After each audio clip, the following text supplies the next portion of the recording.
৪৭তম বর্ষে পদার্পণ করেছে নেতাজি স্পোর্টিং ক্লাব ও সমাজ কল্যাণ পরিষদ। এবছর তাদের থিম উমা এলো ঘরে। আমি থিমটা দেখানোর চেষ্টা করবো। এই মুহূর্তে রয়েছে একদম সুন্দর, যেরকম মা দুর্গা মর্তে আসে তার বাপের বাড়ি, এবং সেই সুন্দর একটা দালান কোঠা রয়েছে, এবং ভেতরে ঢুকতেই একদম প্রথম থেকে দেখতে একটা রাজবাড়ি, পুরনো সেই রাজবাড়ির মতন একটা ফিল পাচ্ছি, এবং ভেতরেই একদম খড়ের চাল রয়েছে এবং মাতৃ প্রতিমা রয়েছে। একদম আমরা মণ্ডপের ভেতরে ঢুকছি।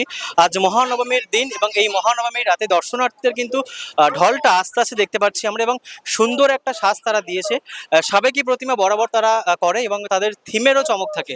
এবছরও সেই থিমের কোনো ব্যতিক্রম রাখেনি।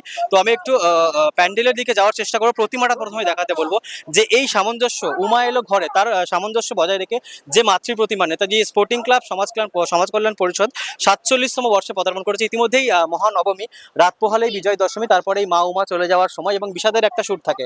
তবে নবমীর এই রাতটা তারা একেবারে চুটিয়ে আনন্দ করছে। ক্লাব উদ্যোক্তাদের সঙ্গে কথা বলবে। উপরে দেখতে পাচ্ছেন খড়ের চাল, মা একেবারে সাবেকি লুকে রয়েছে, তার একদম নিজের বাড়ির মতন। আমি একটু ক্লাব উদ্যোক্তাদের ডেকে নেবো, তাদের সঙ্গে একটু কথা বলার চেষ্টা করবো যে এবছর তাদের যে থিমটা, প্রতিমা দেখতে পাচ্ছেন ইতিমধ্যে কিন্তু দর্শনার্থীরা রয়েছে, প্রচুর দর্শনার্থী, খুদেরাও রয়েছে এবং ঢাকিরাও ইতিমধ্যে রয়েছে। তো সেই চিত্র দেখাচ্ছি জনতার কণ্ঠের পর্দায়। আমি আমার ক্যামেরা পার্সনকে বলবো একটু যদি এদিকে ঘোরায়। এবছর ৪৭তম বর্ষে পদার্পণ করলো আপনাদের, এবছর আপনাদের ভাবনাটা কি?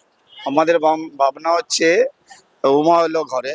তো সেই ভাবনাকে আমরা এটা রাজবাড়ি, রাজার এটা মন্দির, সেই পুজোর এই আমাদের থিম এটা এবছরের। প্রত্যেক জায়গায় থিমের টক্কর দেখি, কিন্তু আপনারা সাবেকিয়ানাটা বজায় রেখেছেন। এটাই কি সেই ঐতিহ্য সংস্কৃতি বহন করে? এখন আমাদের যে এরিয়া, আমরা যে অঞ্চলে থাকি, সেই হিসাবে আমাদের যে বাজেট, সেই বাজেটকে সামনে রেখে আমরা এরকমই করতে চেয়েছি।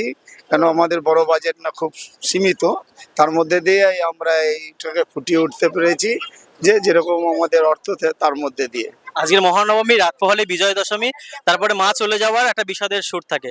ঠিক এই যে পরিকল্পনাগুলো আপনারা কিভাবে করেন? এরকম আমরা করি আজকে, আজকে 10টা দিন ধরে, বিশেষ করে 5 দিন। আজকে নবমী, কালকে মা আমাদের বিসর্জন হয়ে যাবে। তো আমরা আজকে বিশেষ দিনে আমরা সব এক জায়গা হয়েছি। আগামীকাল সব একসাথে থাকবো।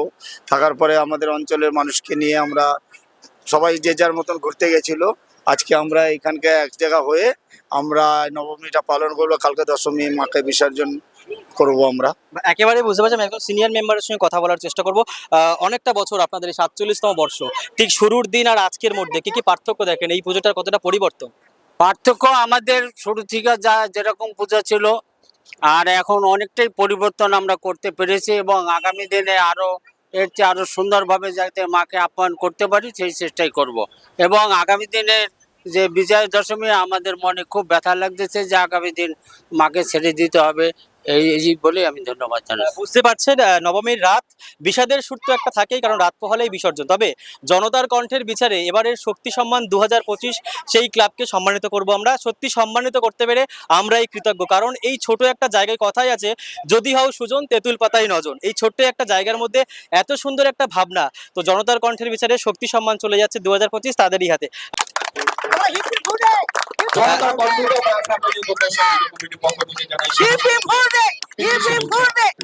ভালো লাগলো, আমরা সময়টা পেয়ে খুব ভালো লেগেছে। আমরা চাই আমাদের ইচ্ছা আরো বেড়ে গেল, যাতে আগামী দিনে আমরা আরো বড় করতে পারি। চিন্তা ভাবনা করে যাতে আমরা আজকে এই ছোট্ট উপহারটা পেয়ে খুব আনন্দিত। আমাদের আরো আগ্রহ বেড়ে গেল যে এই থিম আরো যাতে ভালোভাবে আমরা পুজোটা করতে পারি, সেইটাই। আপনাদের উদ্যোগকেও আমরা সাধুবাদ জানাই। ঠিক কেমন লাগলো? খুব ভালো লাগলো, আপনারা এসেছেন, এই যে আমাদের দেখাচ্ছেন বা কথাবার্তা শুনছেন, খুব ভালো লাগলো।